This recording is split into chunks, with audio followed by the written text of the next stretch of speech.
দুনিয়ার সবচেয়ে ফালতু লাইফ হ্যাক নাম্বার 5। এখন এই আপুকে ম্যাগি ঠান্ডা করতে হয়েছে, তাই সে কাগজের টেপ লাগিয়ে এক মহান আবিষ্কার করে ফেলেছে। আরে বরফ জমবে নাকি? দেখো দেখো। নাম্বার 4। আরে বাবা, কলার খোসা কোথায় ফেলবে? জায়গাই নেই। তাহলে ব্যাগটা মুখে পরে নাও। ওয়াও আপু, ওয়াও। এখন তো মোদিজির কাছে আবেদন করতে হবে যে তোমাকে একটা ভারতের রত্ন দিতে হবে।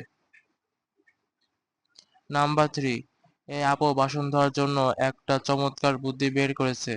সে বোতলে ছিদ্র করে দিয়েছে। আরে আপু, পাশে তো পুকুরই আছে। মানে এরা কোন গ্রহ থেকে আসে?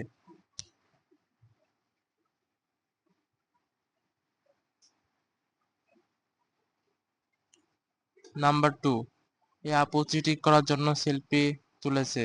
মানে স্কুলে মোবাইল ফোন ব্যবহার করেছে। এখানে তো নোকিয়াই সেরা। আর আর এখন এই ভাই 5টা রং মিশে আঁকাবাঁকা রেখা টেনে বলল এটা আর্ট। আরে যদি এটা আর্টই হয় তাহলে তো আমি প্রতিদিন বাথরুমে আর্ট দেখছি। এরকম ভিডিও দেখতে চাইলে আমাদের চ্যানেলটি সাবস্ক্রাইব করে বেল আইকন অন করে দেবেন। ধন্যবাদ।